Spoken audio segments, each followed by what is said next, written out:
Menard gas. I'm sorry. Menard check? Yes. No, she's not. He said maybe Menard gas needed. Oh man. No, I didn't expect that. But what did you say about the basically Lackland. Lackland?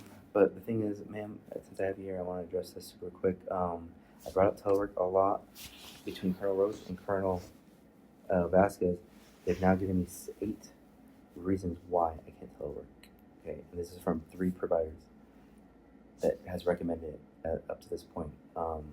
Not only that, Major Wiley has stated to him several times that it would be counterintuitive.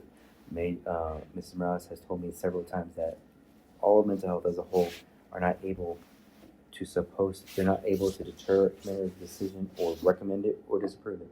It's completely the commander's decision, but Major Wiley has proven now to kind of steer him in that way. Also, he uses in court that due to Major Negre telling him that under no circumstance, he states this, I've listened to my court-martial like 50 times now, he states to the judge and to everyone in court that Major Negre told him in no circumstances should any member be allowed to telework. Okay, that's wrong for her to state that if mental health needs to remain neutral. Anyway, if I could show you the 7 reasons or 8 reasons and debunk them all for you with proven facts, would you be open for me teleworking? Up until my skill bridge in December, so I'm already at 19 years, and I could retire in May.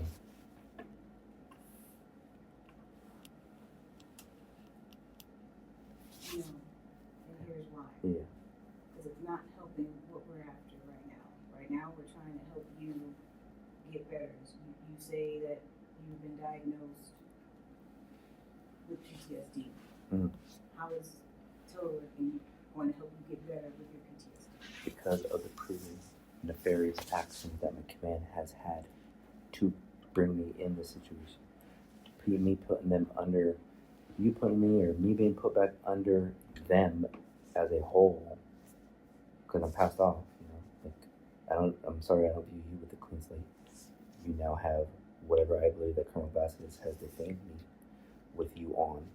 And not for a second do I not believe that he didn't do turnover on you, especially with all the email traffic that we have now. So now you're pulled into this in a negative light under my eyes until you can convince me. If you can, I don't even think you can. No, it's not. Yeah, I know, I'm just saying. I'm not worried about you liking it or not. I'm worried No, about of course not. future because PTSD is long term. And you're gonna, like I told you yesterday, you're gonna have to interact with people, and there's triggers everywhere. So you need to get the help that is offered. I wouldn't have to be interacting with the people that proven again that had direct involvement in this. You said you will have to interact. I would not have to. You say I will have to interact with people, of course, Right. but I would have to interact with the people Right. that But have done this. it may not be the people right then and there, but who's to say in the future that it's somebody else that has caused another trigger. Right. I'm after the treatment. Right. I understand. Before you move on, I understand what you just said, but who's to not say that either? So you're erring on that side. Like there's 2 roads. You just pick that road. What if you're gonna have an encounter with someone else that had no involvement and you're gonna be triggered? Well, what if I'm not? I don't want to play the what if game because PTSD. You are playing the what if game now, but you say PTSD is a long-term thing, and you need to learn how to. Do you have PTSD? I don't, but I've had family members who've had it. Okay, but I actually have it though. And I'm telling everyone in the room. I don't know what everyone is waiting for, and I'm not gonna say the words that will put me in patient immediately. Yeah. So what you said right there, I'm sorry, I don't agree with your reason. And that's fine. You don't have to agree with my reason, but I'm in it for the long haul for you, and I don't think That's gaslighting. You telling me though. You telling me what you just did. It's not gaslighting. I just told you it is though. It's not gaslighting. If I view you as gaslighting me, and you sincerely view yourself as not gaslighting me, you're still gaslighting me if I believe you to be gaslighting me. Imagine a girl's getting raped, and the guy's telling her, you're not getting raped, you're fine, you're enjoying this. And she's like, no, I'm not, whatever. And then he's done. And he's like, I never raped you, it's all in your head. But she was raped. That's what you're doing to me right now. And it's so severe that hundreds of people have done this at this point. And you don't realize it because you're thrown into this 2 years and 9 months into this. But what you just told me right there, that other people in your family have PTSD, but do they have PTSD from, or are they still undergoing in experiencing and in that mess from what caused it. No, because they passed away. You know why? From stress. Okay. From stress. From PTSD. And what if I pass away from the stress that I'm constantly in by my fourth alternate duty location, by me running into Sergeant Carey on base who was complicit in on this, who started this? Then what? So now you're bringing death into this. No. And what if this causes me to die someday? Or have early onset of Alzheimer's, or dementia, or I have high blood pressure. And that's what deliberate people is trying to do. We're trying to prevent that so you can cope, so you don't have to raise your high blood pressure. You don't. have I'm to raise your telling blood you. pressure. Oh my God. No. No. That's gaslighting. I'm telling you, the underlying issues are you, this uniform, my rank, people not listening. You telling me you know what's best for me by putting me into the environment is not helpful. I'm listening to you. And you say that, no, you're not. Because you just gave your whole reason on why you wouldn't approve it, which is why I'm going above you. And I will always go above you. And I will email General Bauerfein every single day with you CC'd in it until something makes sense. Because what you said was not logical. I'm very, in my opinion, corrigible. And I'm open to debate, as I hope you have seen. You did not make sense there by telling me, putting me into my own environment is going to help me to deal with the stressors due to dying someday, due to you have family members that are dealing with this. But I'm dealing with this right now. What do you have to say about that? I've already told you my spiel. I'm here to make sure you get the treatment that you need, and I don't think telework is the way about it. So until the CDE comes back and we actually can figure out what you are being diagnosed with, I got nothing else for you. What about being fidgety? Oh. Well, yeah, no kidding. Well, before that would be gaslighting. Oh. It's impossible at this point. You just missed what she just told me. Is she in control of how you breathe? Yeah. Take some deep breaths. We can't control other people's words. We can control our breath. We control our words. We can control if we know that we're being triggered right now. Okay. Good deep breath. You got this, baby. Good deep breath. It's alright. Why am I being the one addressed and not her? She's the one gaslighting me. It's your TTM, and I saw you when I walked in. Mrs. Brown, can you agree with her on what she said? That you also wouldn't agree? Well, everything she said, would you agree to that or not agree to that? From everything you've known. In regards to telework? Exactly what she said. She said, let me refresh you real fast. She said that she doesn't believe telework would be beneficial to me because, I actually forgot. Can you repeat that, please? Sorry. Since he's in the room now as well. Can you repeat what you said or not, ma'am? Why are you staring at me like that? Because we just had this conversation. He wasn't in the room, and I can't remember. We had this conversation yesterday. See, this is insanity. We're not gonna hit it off. I'm telling you that That's right fine, now. because I've already told you, I'm here for your treatment. That's I don't gaslighting. wanna talk- That's I don't wanna- gaslighting. I don't want to talk about telework because at the end of the day, I'm responsible for making sure you get the treatment that you need. That's to get gaslighting. after Stop telling me you that. are diagnosed with whatever you're I've already been diagnosed with it, but respectfully and legally, I will hold you absolutely accountable. You can say that's fine all you want, but you're not going to be saying that we're going to set a lawsuit on you for this. I will be emailing General Bauerfein on everything that you have said and your stance to not be corrigible yourself on anything that we're trying to state. You're the professionals right here. Yes. And can you ask them that instead of you just arbitrarily telling me that you don't believe teleworking would be beneficial when there's 3 providers in my medical records recommending it? I'm sorry, let me ask, are you a medical professional yourself? Thank you. So why do you think that that would help when you have no medical background? Because that's what I asked for the CDE. Okay, so let's ask them these questions. But they're still waiting for the CDE as well. So pending on CD, Within the CDE, wherever that comes out. And your But answer changes? That's not saying that we're going to get telework. That's saying we're going to see what treatment is out there that we can get after whatever is diagnosed.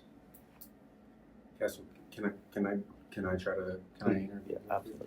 So I think what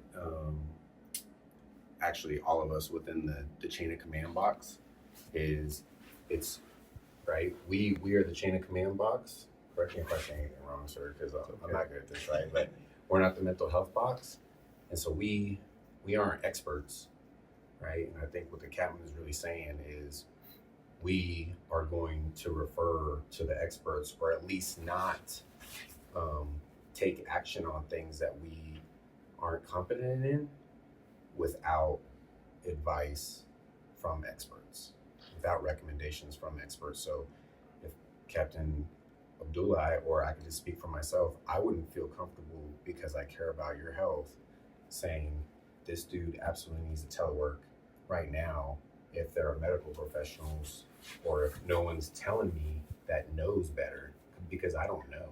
No one does, right? Oh, Miss Rouse has the most experience here, but she's leaving. So I'm gonna have you, my new Chief Bowen, you're my new Mr. Morales, you're my new Lt Col Vazquez, and you're my new Ike, Serrano, Crispin, Hunter. They're all on your list. I'm not your new So, one. so see how this constant, I'm left with all of this, and there's always new people being pulled in. And it's unfortunate, I've said in my emails that Lt Col Vazquez has acted this way in leaving it to new people that are pulled in. It's not fair. It's not fair for her. But look, this hostility that her and I now immediately have, because she must think I'm some pushover 25-year-old 5-year senior airman. But she never said that. She's implied it, and she's implied it. I don't think she did. I haven't heard it. You don't think, but I think. And look, the fact that I sense it, I believe it. So the fact that Doesn't you just, make it, to me, it does. to you, but that doesn't And that's make all. it This is what my TTM is a about. fact, Though. though. Yes. To me, it's a fact. Everything she just told me right now, and then what you said, she didn't say pending your TTM, or sorry, pending your CDE, which you did say, which makes sense if she would have said that, pending your CDE, blah, blah, blah, but she didn't say that. So I know you're trying to defend her. So no one here is trying to defend me, and it's always been like this. Everyone defends the oppressor, and it's insane. That's why I'm my best advocate. And I will not. You could be a 4-star general and I'll be talking the same way. I don't see rank in that way anymore. I see the character, I see the person, I see the contradictions, if they do or don't, if they're able to articulate, if they're able to provide logical analogies. And once it starts breaking, like hers did, when I asked her if she's a mental health provider, and she said no, but she gave me her treatment plan of what she would want, but she can't articulate when I asked her to treat it for him, and she gave me a stink eye, or whatever it's called, that doesn't settle with me. I don't understand it. I don't understand it. Like, I know we're gonna have another TTM after my CD, which is good, but if we didn't, this would be completely a waste, because we've gotten nowhere. We've gotten nowhere with accommodations. I don't understand. We need to be talking to her or you, but you just told me that I can still be smoking when I just proven I'm not smoking. So this is serious. Gosh, this is so serious. Man, I need your help actually. Okay. Do you understand where I'm coming from? I think so. But first of all, you said that you feel like nobody's defending you, and I'm sorry. Yeah. I'm sorry you feel that way. That sucks. That's Your note. What was that note again that you said on your whiteboard? which one? The charitable assumption? Yeah. How's it go? Always make the charitable assumption. That's never been happened ever. It's always the opposite of that. It's always Sure. I'm guilty till proven innocent. Sure. And even proven innocent or not guilty, I'm still. And even though we came into this TTM without the diagnosis, without the CDE completed, we're Man. doing it in good faith, I believe, to show you that like we really do fucking care, man. Just by them being here, you think that that's showing in good faith? I can't speak for everyone. I can speak for myself. It's only a matter of time for the acting commander to keep avoiding it, hypothetically. You know, she can't keep avoiding my TTM because I'm going to keep emailing Jennifer Barf and stuff like that. So, just because her being here, hypothetically, doesn't mean that she's in good faith. It just means she has to be here to show that it looks like she cares. Again, And hypothetically. I can see why you think that. You know, your Okay. Yeah. your rape analogy that you not in this meeting, in the meeting from with my triad. It was it- in here. It was Sounds worse than my smoking analogy. Then what? The smoking is Oh, yeah. That's not- the you know, if a rape victim, I'll say it real fast. She kept telling me she wants to help me. We want to help you, but I've tried the alternate duty locations. It was either alternate duty, change of command, change of something. My PCS got denied, but Chief Baldwin is retexting me saying that she's trying to do a waiver for me. Why was that not done in October when my PCS was denied, right? So the rape analogy is he keeps going from place to place, and if a rape victim keeps going from like, okay, I was raped, I'm trying to get over this, trying to get through this, and then the next date she or he goes on, they're raped again. Why wouldn't he think that everybody is trying to do that? Well, and on down the line, like yeah. that's a pretty. It was close. It was more so that girl keeps getting raped by the same person, even though she's not Lt Col Vazquez, but she is in that same position. Her telling me, I'm here to help you, man. That was one of the biggest triggers. Right. When she's not a mental health provider and she's telling me what I honestly believe that she believes, okay, I'll give you that. But she's wrong in my head. And the fact that she's not a mental health provider gives context to why I would believe that. And I don't agree with what she said. Everyone has said that. That's it. The telework is not good for me. Why isn't it good for me? Prolonged exposure is not 100%. Why would telework be bad for me? And then she gives reasons that, okay, her reason was, I'm going to go off base and maybe triggered by someone else. Well, no kidding. But if I'm pulled out of the environment of who actually did it to me, I have a less chance of being triggered from that person. When I retire and I'm out of the Air Force, I honestly think that is what is necessary. You know, when I'm out of canon, that is the ultimate treatment. But until then, I need to survive each day and make it to my December skill bridge.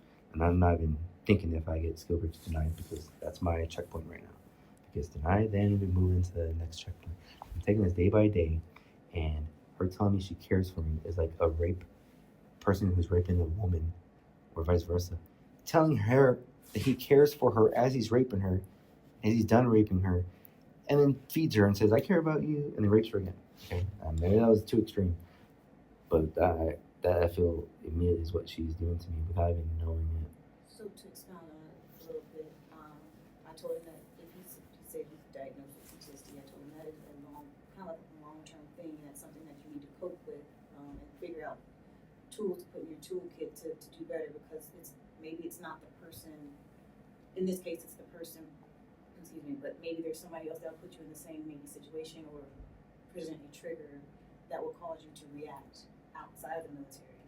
Then like my ultimate goal is to make sure he is equipped with those tools to regulate himself in the event he is met with that outside the military. And I asked him the question of, how does telework help you get that? My answer is telework would address the underlying issue first and foremost, not the superficial symptoms, which is what she's referring to. Tools is not tangible like that. If underlying issues don't get addressed, nothing will work.